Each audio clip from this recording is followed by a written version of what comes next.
Сайн байцгаана үзэгчдээ, шинэ ном нэвтрүүлгээ маань ээлж дугаар эхэлж байна. За бидний удаагийнхаа нэвтрүүлгээр шинэ номын тухай мэдээлэл, за сонирхолтой номын сан, зохиогч номынхаа тухай мэдээллийг хүргэснийг үзэгч танд хүргэхээр бэлтгэлээ. Ингээд нэвтрүүлгээ хүлээн авч үзнэ үү.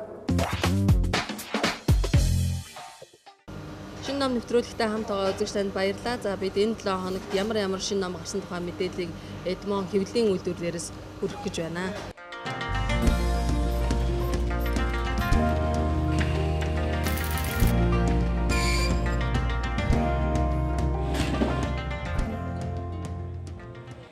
За ингээд хоёулаа урд номнуудаа танилцсан. Ямар номнууд ирсэн байна. Тэг нэлээд олон төрлийн бас ном ирсэн баг шиг байна тийм байна.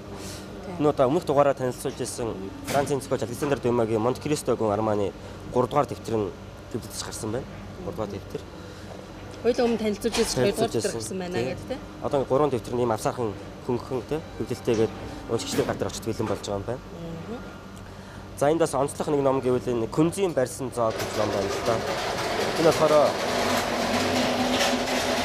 Зохис дорн гэдэг хэвлэлийн газараас эхэлж гаргасан орчуулагч уран чимэг гэдэг хүний одоо Хятадын орчин үеийн уран зохиолын одоо 3 төлөөлөгчийн одоо сонгуул өгүүлбэрүүдийг эмхтгсэн ийм ном байна л да.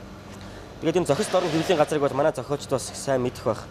Ер нь үндснийхээ зохиолчдын одоо бүтээлүүдийг их дэмжиж, эрхэлж хэвлүүлдэг гэх юм уу?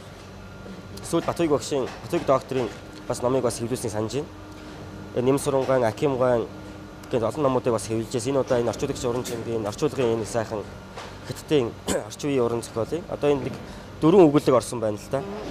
Күнзийн барьсан зоог, гимшил, хөхөөн дуу, шилхний асрагч, нутгаа явж шинэлсэн минь тэр хоёр гэсэн энэ өгүүлбэгүүд орсон. Их сонирхолтой харж байхад ингээд өмнөх өгүүлбэрээс нь уншихад энэ Хятадын одоо орчин үеийн уран зохиолын яг 3 үе төлөөлөгч байна л да. Жишээ нь Гуа Мөрү гэдэг 1930-аад онд бүтээлээ төрүүлжсэн зохиолчийн бүтээл байна. Мөн одоо Хятадын ард түмнийг одоо асар их бас зовлон зүдгүүр авчирсан соёлын хувьсгалын сэдвээр бичсэн Чекосовгийн хөхөөн дуу гэсэн өгүүлбэг орсон байна. За тэгээд 2007 оны бас шилдэг өгүүлбэгийн шагнал авч ирсэн, шилдэг өгүүлбэгийн төвөрт хэвлэгдэж өгүүлбэгүүд орсон байх жишээтэй. Тэгээ энэ дондороо бас юутай байна уу? Хятад хэл дээр бас байсан уу те? Тийм байна. Хятад их нь бас дондор хавсарч өгсөн байна л да. Зохис дорн хэвлэлийн газраас цаашдаа бас энэ Хятадын юм сонгомл одоо үгдийн зохиолуудаар цуврал гаргаж байгаа юм байна л да. Шинэ тайваны зохиолчийн одоо бүтээлүүдийг гаргах гэж байгаа юм байна. За энэ цувралын туужууд явж байгаа юм байна л да. Эргүүлэг гэрэл манай уншигч. Тийм киногоор нь сайн мэдэн шүү дээ. Киногоор нь сайн мэд. Яг зохиол нь болохоор Сүкэ бүсгүй хувь заяа гэж зохиол байдаг. За. Тийм. Тэгээ шинэ саран авахаа гэж зэрэг телевизийн олон англи кинонуудын зохиолуудыг бас бидэд оршуулж өгч байгаа юм байна. Бас сонирхолтой бид тийм байна. Киног нь өмнө үзчихсэн бол одоо зохиолын номоор нь дамжуулж болоод бид нар бас энэ зохиолын бүрэн гэхээр яг утга агуулгаар нь бол тэгээд бид нэр яг энэ одоо энэ туужуудаар дамжуулаад Хятад ард түмний одоо ёс заншилтэй үндэстний онцлог одоо уран сайхныг үзэх үзэлтэй ертөнцийг үзэх үзэл нь бас сонирхолтойгоор нээх боломжтой юм байна. Ер нь бол дорны соёлтой танилцах одоо боломжийг бол энэ Хятадын энэ орчин үеийн зохиолчдын энэ цуврал өгүүлбэгүүд туужуудаар бол мэдэх боломжтой юм байна гэж харж байна. За, наан чинь ямар. За, энд бол ингэсэн байна. Ардчлалт хөл тавьсан 10 жил гинэ. За 1990 оноос 2000 оны хооронд одоо бүх ардчлалын тухай түүхийг одоо үндсэндээ энэ номонд одоо багтааж оруулж гисэн гэж хэлж болох нь байна. За энэ номын онцлог нэг үйл хоёлаа сонирхын энэ юу багтаасан байна. За ингэсэн байна хараа уншигч танд өргөн барьж буй энэ номонд дарангууллаас ардчлал зах зээл хөл тавьсан эхний 10 жилийн гол үйл явдлуудыг тоймлон өгүүлэхийг зоржээ. Зарим үйл явдлыг гэрэл зургаар харуулсан. За тэр үеийн тухайн өгүүлсэн түүхийг хялбаршуулсан ном зохиол уншигчдын гар дээр хараахан очоогүй өгүүлэгдэж байгаа тул зохиогч 1920-оос 1990-с 2000 оны хооронд хэвлэгдсэн ардын эрх засгийн газрын мэдээ үндэсний эрх өдрийн сонин өнөөдөр зэрэг өдөр тутмын сонингууд болон за ардчлал үг бодлын солилцол зэрэг 7 хоног тутмын сонингуудын мэдээ тоо баримт тойм сурвалжлага болон бусад нийтлэлийн одоо их сурвалжаа болгон ашигласан одоо ийм ном юм байна. Тэгээд ер нь ардчлалын тухай түүхийг бид нар хүн болгон мэдэж те Монгол хүн болгон бас ардчлалын тухай түүхийг мэдсэн байх шаардлагатай байх гэж бодож байна. Тийм учраас бол энэ ном болоод бас нэлээд том гарын авлага болж өгөх байхаа гэж бодож байна те. За энд бас хайгуулчин гэж бас сэтгүүл миний өн байна. Энийг бол бас нэлээд удаан гарч байгаа. Би бас сонирхож бас нэлээд хардаг байсан. Энэ бол одоо 2016 оны 56 дахь дугаар нь гарч байгаа юм сэтгүүл байна л да. Энэ бол Монголын үйлдвэрлэлийн геологчдын холбооноос эрхлэн гаргадаг үйлдвэрлэл эрдэм шинжилгээний юм цуврал сэтгүүл байж байгаа. Тэгээд 56 дахь дугаар нь бас онцлогтой юм байна. Монголын үйлдвэрлэлийн геологчдын холбоо үүсгэн байгуулагдсан 10 жилийн ойд зориулсан тусгай дугаар гарч байгаа юм байна л да. Тусгай дугаар. За агуулгын хувьд дотроо бол ингээд 4-5 бүлгээс бүрдсэн. За тэгээ төр засгийн мэдээ, геолог ашигт малтмал, аргачлал, технологи, туршлагын үр дүн, мэрэгчлэлтний дуу хоолой, мэдээлэл сурталчилгаа гэсэн юм бүлгүүдтэй. Тэгээд дандаа юм яг энэ геолог хайгуулын сэдвээр одоо юу гэдэг эрдэм чинчгийн ажил хийж байгаа хүмүүсийн одоо эрдэм судлалын бүтээлээс тэгээ мэрэгчлэлтнүүдийн дуу хоолой, за төр засгаас баримталж байгаа бодлогоч гэдэг юм уу те маш олон талын мэдээллүүдийг энэ дээр бас хамруулж оруулсан. Ялангуяа энэ 5 дахь бүлэгт орсон тэр мэдээлэл сурчлагаа гэсэн энэ бүлэг бол сонирхолтой. Салбар болгоны хүмүүс одоо яг энэ геологчдын холбооны түүхэн замналын тухай энэ сонирхолтой түүхүүдийг бас өгүүлсэн ийм яг энэ юунд 50 жилийнх нь 10 жилийнх нь зориулж тухайн одоо энэ геологчдын холбооны түүхэд зориулсан ийм ерөнхийдөө бас нэг тайлбар маягийн те. Энд хараа бас нэг юм ном байна. Нэг цагт 100 англи үг цээжлэх нууц гэсэн ийм ном гарсан байна. За энэ ном болохоор яадаг ном юм бэ гэсэн чинь ингэсэн байна. Та энэхүү номыг хэрэглэснээр өөрийн хүссэн хэмжээгээр англи хэлний үгсийн санг цээжлэх боломжтой бөгөөд өдөрт 10 үг л цээжлэх гэсэн хөөрхөлтэй бодлоосоо салж хизээч мартахгүй байдлаар цээжлэх бүрэн боломжтой боллоо гинэ. За энэ бол зөвхөн өсвөр насныхан төдийгүй за англи хэл сурахыг эрмэлзэж байгаа бүхэл насны хүмүүс зориулсан. За ийм ном гарсан байна. Англи хэлний ном бас. За энэ бас нэг сонирхолтой нэлийн агуулга ач холбогдлын үед нэлийн өндөр гэж болохоор юм ном байна л да. Энэ болохоор Монгол Оросын харилцааны түүхэн баримт бичгийн эмэгтгэл гэсэн юм ном. 1992-оос 2014 гэсэн юм ном гарсан байна. За энд бол Монгол Орос хоёр улсын хоорондын одоо дипломат харилцаа тогтсны түүхт 95 жилийн ойд зориулсан. Одоо энэ дээр бол маш баялаг нийтдээ одоо энэ 48 одоо энэ баримт бичиг гэрээ хэлэлцээр хурлын протокол юу гэдэг нь маш чухал одоо нөгөө хоёр улсын хоорондын түншлэлтэй холбоотой чухал асуудлуудын бүх одоо баримт бичгийн эмэгтгэлүүдийг яг их хуваар нь ингэж оруулж гисэн байна. Оруулж одоо хавсаргаж гэдэг юм. Одоо ялангуяа одоо энэ улс төр эдийн засаг юу гэдэг нь тэр чиглэлээр суралцж байгаа оюутнууд олон улсын харилцаагаа суралцж байгаа оюутнуудад бол үнэхээр одоо сонирхолтой гарын авлага мэдээлэл өгөхөөр одоо ингээд бүх одоо энэ хууль дүрм тогтоолуудыг одоо яг их байдлаар нь ингээд харуулсан баримт бичиг гарын үсгтэй мөр ингээд байж байгаа жишээ их сонирхолтойгоор ингээд нэлээд том гарын авлага зүйлээр нь гаргасан юм ном байна л да. Чинь энэ хамгийн сүүлд ингэсэн байна л да. Монгол улсын иргэд Оросын холбооны улсын иргэд харилцан зорчгож шаардлагатай иргэдийн хувийн байдлыг тогтоох хүчин төгөлдрөлт барих бичиг баримтын жагсаалт гэдэг өөр ингээд жагсаалтуудыг өөр ингэж гаргаж өгсөн юм сонирхолтой. Одоо ямар ч чиглэлийн одоо ямар ч мэрэгжлийн одоо хүн ингээд сөхөд харахад бол ингээд их сонирхолтой мэдээллийг өгөхөөр энэ ном байна. Тийм. Бас ашиглаж боломжтой тийм. За энд одоо ингэсэн байна. Монголын эрүүл амьдрах ухааныг судлан сурталчлах нийгэмлэг гэж байдаг юм байна. За тэндээс гаргасан эрүүл амьдрах ухаанд суралцах гэсэн юм эрүүл зөв зохистой хооллолтын 1-2 дэвтэр юм номыг гаргасан байна тийм үү? Тийм байна. За энэ номонд хоёлаа юу болсон? 3 хүн хамтарч бичсэн юм байна л да. Найдан үлзийдэг шинх хоёр гэсэн 3 хүн хамтарч бичсэн. Тэгэхээр 3 дэвтэр гарах юм байна. Амьдрал дээр хэрэглэгдэж үр өгөөжтэй нотлогдсон ардын уламжлалт болон шинжлэх ухааны эмчилгээний үн цэнтэй аргуудыг жишээ баримтаар нь заасан гэж. Тийм. Нэг талаас үгдийн ангаах ухааны шинжтэй мөртөө нөгөө талаас бас ахын зөвлөгөө өгөхөөр ийм шинжтэй ном гарсан. Хамгийн энгийн хүн болгон аваад сөхөд унших боломжтой зөвлөгөө өөртөө хэрэгтэй мэдээллийг бол авах боломжтой ийм гарын алганууд хэрэгжсэн байна. Ингээд шинэ ном нэвтрүүлэгтээ хамт байгаа үзэгч танд баярлалаа. За шинэ номын танилцуулга бид нар Эдмон хэвлэг үйлдвэр дээрээс бол үзэгч танд хүргэлээ. Тэгээд эх 7 хоногт өшөө олон бүтээр шинэ жилтэй холбоотой олон сайхан номнууд хэвлэгдэн гарна гэдэгт болоод итгэлтэй байна.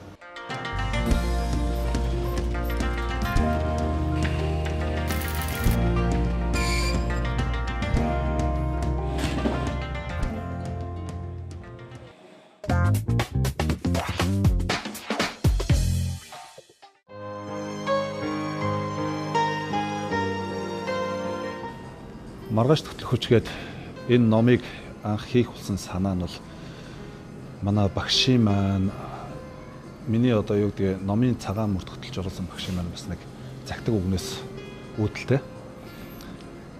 Тэр нь ямар үг байсан бэ гэхээр хэрвээ чи мэдж байгаа зүйлээ бусдад хэлж л байх юм бол хизээ нэгэн цагт тэр хүн ойлгоно. А хэрвээ чи огт хэлэхгүй бол хүн хизээч ойлгохгүй маа гэдэг захиж хэлжсэн үг гэдэг. Тэгээ өнгөрсөн 20 жилийн хугацаанд уулзаж, ярилцаж, тодорхой хэмжээгээр зовлон жаргал хуваалцсан хүмүүсээс хараад байхад амьдралын талаарх төсөөл, зөв төсөөл гэх юм уу.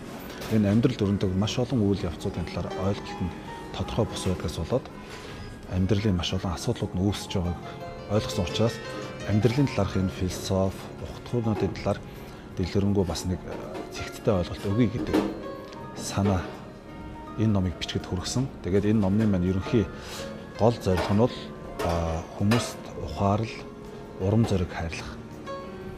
Тэгээд ухаарал, урам зориг бол хүмүүсийг маргааш нь бас ирээдүрөө үргэж хөтөлж өгдөг учраас номоо ч гэсэн маргааш хөтлөх хүч гэж нэрлсэн байгаа. Амьдралын талаар зөв төсөөлтөй байж чаддгүй ус болоод нөгөө зөв амьдарч чаддгүй хамгийн том асуудал үүсдэг. Тийм учраас л ерөөсөө амьдралын талаар зөв зэгцтэй төсөөллийг, ойлголтыг өгье гэдэг үгнээс нэгдүгээрт нь, хоёрдугаарт нь бол би бол хувьдаа ганцаараа ч гэх юм уу хүмүүстэй уулзлаа гэхэд хэдий олон хүнтэй бас уулзаж чадах үлээ. Хэрвээ ном болгоо гаргачих юм бол ном маань маш олон хүний гар дамжаад бас уншигдаж илүү олон хүнд хүрч чадах учраас ерөөсөө өөрийнхөө толгой доторх мэдлэгээ ном болгож гаргая. Ингэснээрээ энэ маань илүү олон хүнд хүртээмжтэй болно гэдэг гол санаан дээрээс л толгуурлаж номоо хийж эхэлсэн. Одоо жишээ нь хайрцаг нь бол ингээд хар өнгөтэй байх жишээ нь дээр нь цагаан нар нэрийг тавьсан байна те. Тэгээд энэ түмэн настгэ гэж байгаа. Түмэн настгэ бол одоо зогсолтгүй үргэлжлэх. Нөгөө түмэн нас гэдэг үгний чинь цаана өөрөө хязгааргүй гэдэг те. Санаа явж байгаа. Энэ яг хөөр амьдрал өөрөө тийм хязгааргүй үргэлжлэл байдаг. Нэг оршихуй буюу нэг хүний, нэг амьтны хувьд бол энэ эхлэл төгсгөлтэй боловч амьдрал гэдэг ерөнхий процесс мөн хязгааргүй үргэлжилдэг. Дээрээс нь амьдрал өөрөө хар цагаан өнгө буюу зовлон жаргалын одоо хослол. Жаргал зовлон аль аль нь байж амьдралын өнгө өөрөө бүтдэг. Тийм учраас би ерөнхийдөө хар цагаан өнгийг барьсан байгаа. Тэгээд хайрцаг дотор бол жишээ нь одоо маргааш төтөх хүч гэдэг энэ ном нь бол цагаан өнгөтэй байх жишээ нэ. Энэ номынхоо дотор талыг харах юм бол дандаа ингээд хар цагааны хослол явж байгаа жишээ тийм. Тэгвэл энэ номтойгоо давхар явж байгаа жижиг ном нь бол мөн хар цагаан өнгөтэй байх жишээ нэ. Хууц болгон дээр хар цагаан. Энэ өөрөө дандаа л амьдрал бол өөрөө зовлон, жаргал, үнэн, худал те. Одоо ийм хоёр өнгөнөөс бүтдэг л гэсэн бас давхар санаагаар дизайнаар боловсруулсан. Бид нар онч мэрэг үгс гэдэг. Би бас зарим нэг зүйлийг өөр өнцгөөс харъя, шинэлэг байдлаар хийгээ шийдсэн. Тэр нь яг хөөхлөөр нэгдүгээрт нь энэ өөрөө хайрцаг байгаа тий. Ном ягаад гоё хайрцагтай, тэн дотроо юм сет буюу одоо ингээд багцаараа тий байж болох уу гэж. Нэгдүгээрт нь, хоёрдугаарт нь онч мэрэг үгс гэдэг. Энэ онч мэрэг үгсийг уншихлаар чинь нэрээ тийм шүү дээ. Яг үнэн гэж л бодогддог тий. Тэгвэл эн чинь яаж гэхээр миний бодол илүү хурцлагдаад шүү дээ. Тэгвэл би нөгөө онч мэрэг үгсээ бодол хурцлах үгс гэж нэрлэж гисэн. Тэ? Тэгээд энэ бодол хурцлах үгс дотор бол яг хөөхлөөр одоо зарим нэг хүмүүс бас уншихлаараа гайхаж магадгүй. Энэ одоо өөрийнх нь хэлсэн үг юм болов уу? Эсвэл одоо энэ тентгийн онч мэрэг үгсийг цуглуулсан юм болов уу гэж. Гэтэл энэ бол дандаа яг цэвэр миний нөгөө амьдралын туршлага, үзэж судалсан ном. Тэгээд дээрэс нь миний одоо сэтгэлд оюун ухаанд бүрэлдсэн одоо тэр баялаг өөрөө яг үг болж гарсан л юм байна. 100% яг миний оюуны бүтээл гэсэн. Тэгээ энэ дээр унших юм бол магадгүй энэ одоо хавцсныхын ардталт байгаа хэрвээ бодол хурцлах үгс гэдэг номны хавцсны ардталт байгаа үгийг унших юм бол ийм үг байж байгаа. Амьдралаас төгс нэг битгий хай. Харин амьдралын юм бүхэн төгс санагттал сэтгэлийг тань хөглж чадах нэг хай. Энэ үг өөрөө юу гэж юм гэхээр ямар нэгэн байдлаар бид дандаа дотроо ирээдүйн хань ижлээ ч юм уу одоо байгаагаа төгс байлгах гэж эсвэл төгс хүнтэй очих гэж хүсдэг. Бусдыг төгс байлгах гэж битгий оролдоо. Зүгээр амьдрал тэр чигээр төгс мэт санагттал сэтгэлийг чинь гоё хөглөдөг тийм хүн байдаг юм аа. Нэг бол зөв хүнэл одоо тавчвал амьдрал өөрөө төгс санагдана. Тэр хүн чинь л одоо тэр хүнэл хайрл, тийм хүнийг л хай гэсэн санаатай тий. Гэх мэтлэнгээр ингээд дандаа нөгөө нэг бол сул тийм хий хоосон цэцэрэгсэн үгнүүд бол байхгүй. Дандаа яг хэрвээ нухацтай унших юм бол дандаа амьдралд хэрэг болох өнөөдөр биш магад маргааш зүрхэнд чинь хүрэх. Маргааш өнөөдөр нэг одоо хүчтэй санагдахгүй ч гэсэн маргааш бодолд чинь нэгийг бодуулах тийм үгнүүд байгаа. Дандаа амьдрал хэрэг болох үгнүүд. Уг бүхэнд өөрийн гэсэн үнцийн бусдын одоо хүнийг ухааруулж, унгаж бас босгож чадах тийм хүч байдаг. Уг өөрөө үн цэнтэй. Гэхдээ тэрийг хүмүүс зүгээр цаг хугацааны өөр зохицлоор л ойлгодог. Тэр нь яг хөглөр өнөөдөр хэрвээ би хагцлын зовлонд мэдрээгүй бол тэр хагцлтай холбоотой үгийг бол мэдэрч ойлгож хүлээж авч чадахгүй байдаг л үг шиг санагдаад эсвэл нэг чухал биш санагдав. Харин энэ үг бол хизээ нэгэн цагт магадгүй хагцал үс зооны үед бол маш чухал үнэн санагддаг чинь тий. Гэтэл хань ижил тэр сайхан хайрыг мэдэрсэн хүмүүст бол тэр үг нь чухал санагдж хахад тэрийг мэдрээгүй хүнд тэр үг нь нэг чухал биш санагдаж байна. Тэгэхээр зүгээр аливаа нэг үгний үн цэнийг ойлгож ухаарахад тодорхой нэг цаг хугацааны зохицлол хэрэгтэй байдаг. Тийм учраас би энэ номыг бол уншсан хүний амьдралынх нь хөтөж байнгын одоо ширээнийх нь ном болох байхаа гэдэгт бол итгэлтэй байгаа. Яагаад гэвэл энд хөндөгдсөн маш олон асуудлууд хүн болгоны амьдралд үргэлж тохиолддог тэр бүх асуудлууд учраас өнөөдөр өмшгөөд маргааш эндээс нэг санаа тодорно, нөгөөдөр дахиад нэг санаа тодорно. Магадгүй эх жил 2-3 жилийн дараа дахиад өөр шин санаа яг үнэнгээ тодорхой тийм л зүйлүүд байна.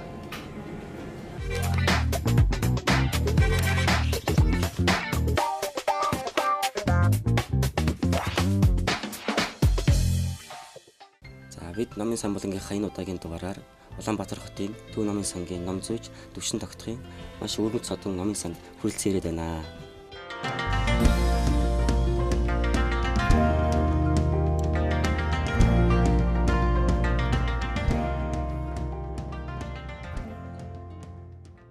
Таны энэ өргөд содон номын санд бол номын хойморт нь байгаа энэ ховор нандин содруудаас их анхаарал татж байна л да. Таны бас нандин уламжилж ирсэн зүйл байх. За энэ судар бол одоо манай 4 дахь өвгөөс бол уламжилж ирсэн судар. За Кашмирээс галман арагчаа гэдэг хүн бол явган өрөөд одоогийн километрээр үзэх юм бол 4000 км бол явган алхаж өгөрж ирсэн юм судар байгаа. За дараагаар энэ судар маань бол одоо яг хэдийн үед ирсэн бол одоохондоо тодорхойгүй бас. За тэгээд одоогийн миний мэдж байгаагаар л ямар ч миний 4 дахь өвгөд бол энэ судар бол байсан. За тэгэхээр одоо Баруун аймгийнхан бол сайн мэддэг Жаалан буюу Дамби Жандсан гэж хүн байсан. За тэр хүн бол одоо манай өвөөг 4 дахь өвгийн өвөө одоо Вандан галсан Лодой гэдэг. Лодой гэдэг одоо миний 3 дахь дээд үе шүү дээ. Тэр Лодой гэж хүнийг бол дагуулад Увс руу явж исэн байгаа. За тэгээ Увс руу явахдаа бол манай тэр өвөө бол яг энэ судраа аваад явж исэн Дамби Жандсаг дагаад. За тэгээд Увсд очиод Увсын нэг бол амнар Улаангомын хийдийн ламнар одоо Дамби Жандсанд хараал хийсэн байна. За тэгээ хараал хийгээд зургийн нэрч ингээ хараал хийгээдсэн. За тэр үед бол ингээд Дамби Жандсангийн зураг нь бол фото зураг нь бол ингээ харлаад байсан.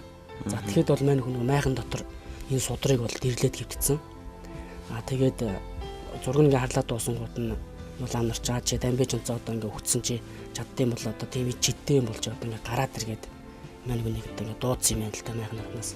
За тэгсэн чинь тэр үед нь мань хүн энэ судрыг дэрж хөвтээд амьд гарч яд одоо бүгдийг барьж зодж исэн гэсэн нэг тийм аман домог бол одоо манай нутгаар бол тэгж тарсан байдаг. За дараагаар нь бол одоо энэ бол манай өвөө галсан гэж хүнд бол ирсэн. За галсан гэдэг хүн бол одоо ингээд Баруун аймагт байсан усан зүйлийн үрэ гэж одоогийн Говьалт аймгийн Тонголсонд байдаг хүрээнд бол шавлан суужсэн. Тэр хүнээс өвлдөөд манай аавд ирсэн.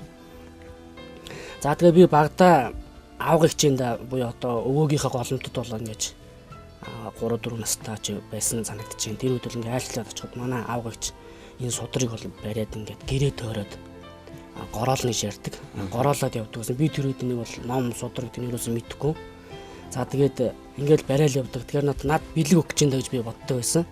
За тэгсэн чинь ов зэаны ирэхээр ямар ч хэлсэн энэ ном маань бол явсаар юм байгаад миний гар дээр бол одоо яач ярахгүй өглөж ирсэн ийм төвхтэй судар байгаамаа. За таны номын өргөний бас хэлбэр хийцээс анхаарал татж байна л да. Та гэрийнхээ хоймор ингэж номын сан хийнэ гэж санаагаас хизээ төрсөн бэ?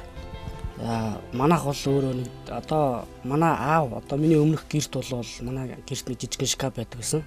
За тэр шкафныхаа өмнө одоо хэдэн өдөр унтсан ч бол одоо ингээд өөддөг байсан. За сүүлдээ нөгөө ном маань авчиад хоймрын орон дээр бол тавьж гэлсэн.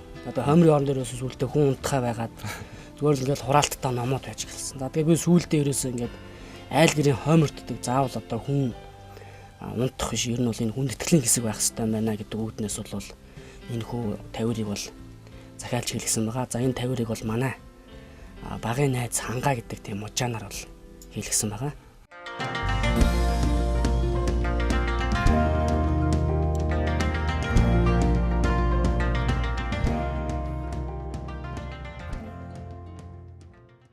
Таны номын өргөнд бас маш олон төрлийн баялаг номууд бас харагдаж байна л да. Та тэгэхээр яг ямар чиглэлийн номыг голчлон цуглуулж бас уншиж байна? За би бол эхлээд уран зохиолын номыг бол уншиж бол номд бол дуулж эхэлсэн. За одоогийн байдлаар бол би түүх, за эдийн засаг, нийгэм, улс төрийн чиглэлийн номууд бол төлгөө сонирхож бол уншиж цуглуулж байна. Ном зүйч гэдэг мэрэгчлэлтэй бас номын хобби маань холбогддог байх л та тийм ээ. За холбогдлого яг яг ном зүйч гэдэг ажлыг хийхэд бол одоо салбар бүрийн шинжлэх ухаан, салбар бүрийн номуудын талаар одоо шинжлэх ухааны талаар мэдлэгтэй байхгүй бол бас болдгоо. Тэгжиж өнөөдөр өмнө уншныхаа эрэлт хэрэгцээнд одоо хүрч үйлчлдэг.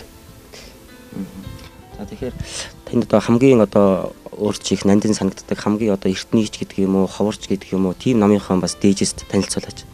За одоо хамгийн үнэтэй ховор эртний ном гэх юм бол одоо мэдээж 3-4 үед дамжаад ирсэн байгаа энэ өвөгийн маань судар бол байна. За дараагаар нь л одоо энэ хэлний нэг тойл байдаг. За тэр тойл маань одоо бол тойл судлаач төвшин төгс гэж хүний үзнээр бол одоо Францын үндэсний номын нь бол нэг байгаа. Монголын үндэсний номын нэг.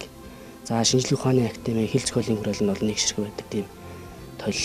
Одоо Монгол бол үндсэндээ 3 ширхэг байж тарах гэдэг. Тэр нэг нь бол надад бол бай. Таны номын сангийн бас хамгийн ховор нандин эртний гэсэн номуудаа бас та танилцуулах гэж шиг байна тийм ээ.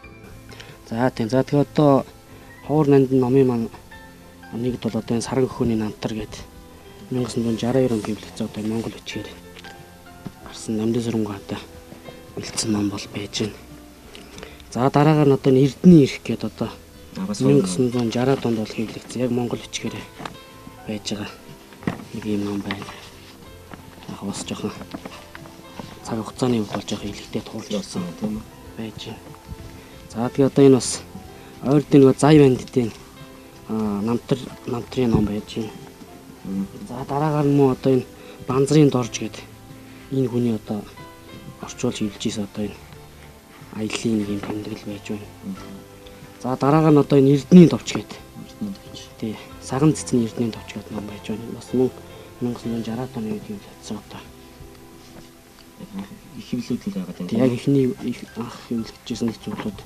За энэ бол одоо ингээд Аршааны туслалын одоо Монгол тайлбар төв тайлбар тойл байж ах жишээ нь. За энэ халах журам гэдэг. Сүүлийн үед төлөрөөс яг ингээд зарим нэг зүйлүүдийг 1960-аад оны үед анх хэлж одоо судалж ийсэн. Дамдын сүрэнгүй. За өөр хин байдаг гэдэг Эренчингой эднэр бол одоо эдний энийг юу гэж орчуулж ийсэн өөрсдөө яг ямар маягаар зүйлт хийж ийсэн те. Яг тэрийн үзхийн тулд одоо яаж заалчгүй эдрийг бол үзэж хэлж байгаа. За одоо сүүлийн үед номууд маань яаж юм гэхээр дамаа ишаваад явцсан учраас одоо яг тухайн хүний үзэл бодол бол бас бүрэн дүүрэн тусахгүй байх тийм магадлалууд бол харагдаад байгаа.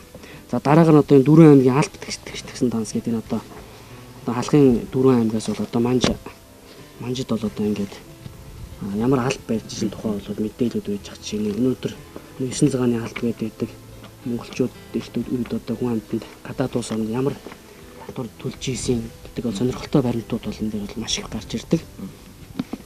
За дараагаар нь одоо энэ Эрдэнэ эрт идүүгийн гайхамшигт үзэгдэл хэмээх судар гэдэг.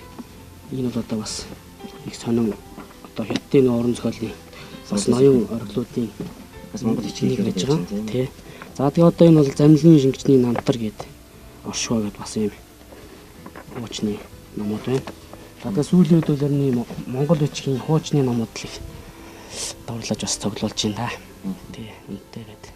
Ном ер нь танд яг юу өгдөг вэ? За ном бол одоо миний бол амралт бас ажил салшгүй холбоотой. Салшгүй холбоотой. Амрангаа бол ном уншина, ажиллангаа бол бас юу гэнэ. Ном уншаал явж идэг, амраал явж идэг тий. Номон донд орно одоо номын сан дээр очино. Гэртээр ном, ажил дээр очино ном. Энэ бол ерөөсөө надад бол байнгын амралт бол байдаг. Миний харж байгаагаар энэ хоймортой номын сан ингэж хийхээр маш олон ном багтаж байгаа шиг харагдаад байна л да. Яг ялангуяа голоодоо ингэ давхралцсан байгаад байна л да. Хоёр давхар ингэ.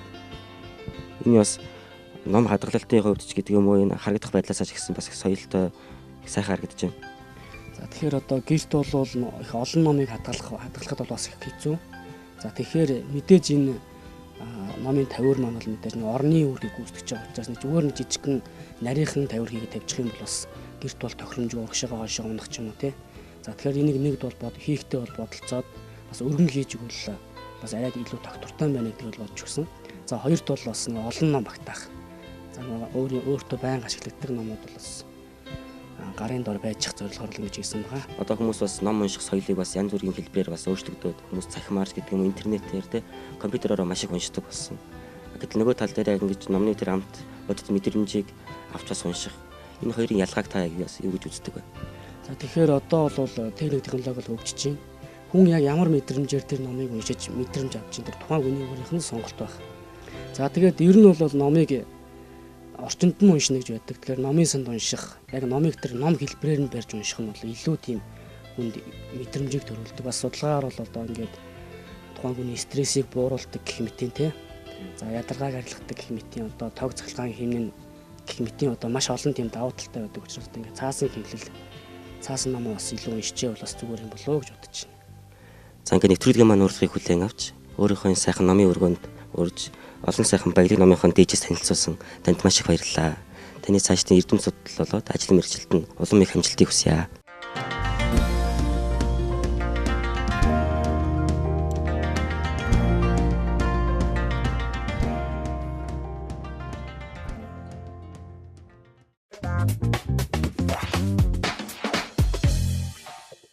Энэ дугаарынхаа онцлог ном болонгаар бид нар Невко хэвлэлийн газраас эрхлэн гаргасан хоорондоо бол нэгт уялдаа холбоотой энэ 3 цуврал номыг бол танилцуулахаар бэлдээд байна. За эхнийх нь энэ сонгодог 100 зохиолч гэж Даниэл Бёрт гэж хүний бичсэн ийм 2 дэвтэр ном бол миний үн байна л да. Энэ бол үгдийн өрөнд орны бүх цаг үеийн шилдэг 100 зохиолчийн намтар байж байгаа. Намтар. Гэхдээ зөвхөн намтар гэдгээр бас энийг юу яаж болохгүй. Зөвхөн намтар гэдгээр нь ойлгож болохгүй. Хамгийн чухал зүйл нь уран зохиол судлалын ач холбогдолтой байна. Жишээ нь тухайн зохиолчийн тухай одоо алдартай хүний хэлсэн үг ч юм уу тухайн зохиолчийн бүтээлийг судалсан хүний бүтээлээс ижлэл авч ингэж одоо эхэнд нь одоо ингэж шигтгэж өгсөн. Энэгээр бас их түрүүний өмнө хэлээд байгаа нь уран зохиол судлалын ач холбогдол гэдэг нь харагдаж байгаа.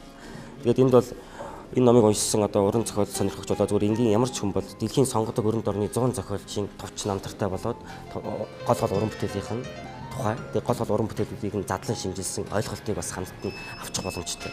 Хамгийн товчхондоо бол ингэж тайлбарлаж болно. За энэ ном болохоор Джон Сатерлэнд гэдэг хүний бичсэн уран зохиолын товч түүх гэж уран зохиолын түүхийн ном байж байгаа. Хураангуй түүх. Ер нь бол яг Английн уран зохиолын түүхээ ер нь баримтлаад өрн төвд уран зохиолын түүхийг хураангуйд бичсэн байх жишээтэй. Энэ дээр бол домог туйлсаас авахгүйлаад уран зохиол гэж юу вэ? Тэгээд уран зохиол урлаг хизээ гайхалтай хэллүүд нь хизээ хэлсэн байгээд домог туйлсаас авахгүйлаад тэгээд Эмил жүжиг, Этрэж жүжиг, за тэгээд Шекспир, метафизик зохиолчд гэдэг ч юм ингээд он дарааллын хувьд ингээд наашаага яваад бүр ингээд 20 дугаар зууны сүүлийг хүртэл 21 дугаар зууны ихэнх хүртэл ингэж хураангуйж тайлбарласан. Тэгээд сонирхолтой жишээ баримтаар баяжуулаад тэгээд энэний бичлэгний өрийг сонирхолтой байгаа юм л та. Их тийм хөнгөн одоо уран зохиолын судалгааны хүнд ном биш, хүнд бичлэгтэй ном биш. Одоо хөнгөн тийм эссе бичлэгтэй хэлж болно. Эссе бичлэг юм богинохон хугацаанд богинохон зайд бас их сонирхолтой мэдээллийг түүхийн мэдээллийг хураангуулад багцлаад дотроо гэсэн сонирхолтой бүлгүүд бас байгаа юм. Одоо шинэ энд ийм бүлэг байгаа юм л да. Кино, телевиз, тайзан дээрх утга зохиол гэж. Одоо сүүлийн үед утга зохиолын маань хэлбэрүүд өөрөө уран зохиолын маань хэлбэрүүд бас ямар одоо мэдээлэл технологийн хэрэгслүүдтэй холбогдоод яаж өөрчлөгдөж байгаа тухай. За мөн уншигчдын бүлгэм утга зохиолын тухай яриа хэн хамгийн шилдэг вэ гэдэг юм бас зөвхөн бас уран зохиол хэлдэг бас уншигчдын тухай уншигчдын бүлгэм одоо бас ямар болсон те уншигч гэдэг зүйл маань уншигч гэдэг хүн маань өөрөө бас яаж одоо энэ уран зохиолын хөгжлийг дагаж бас яаж өөрчлөгдсөн юм бэ гэдэг талаар бас сонирхолтой бас сүүлийн үеийн чиг хандлагуудыг бас өгүүлсэн юм бүлгүүд бас энэ дотор харагдаж байгаа. Тэгээд уран зохиолын хураангуй түүх тэр дотроо тухайн зохиолчийн хураангуй түүх тэр дотроо тухайн зохиолчийн гол бүтээлийн бас хураангуй түүх гэж хэлж болохоор ийм сонирхолтой ном. Тэгээд уран зохиолын түүх хүчлэгийн хувьд өөрөө бас сонирхолтой бичигдсэн ном байж байгаа. Одоо бид нар ч гэсэн өөрсдийнхөө уран зохиолыг ялангуяа орчин үеийн уран зохиол ийм сонирхолтой жишээ баримтаар баяжуулж ийм сонирхолтой хялбаршуулсан байдлаар бас сурах хүчин чанартайгаар ингэж хэвлэл бас их өгөөжтэй болоод сонирхолтой байх юм болов уу гэж би бодож байгаа юм. Шинэ ном нэвтрүүлэгтээ хамт байсан үзэгч танд баярлалаа. За эх 7 хоногийн шинэ дугаараараа эргээд уулзлаа түр баяртай.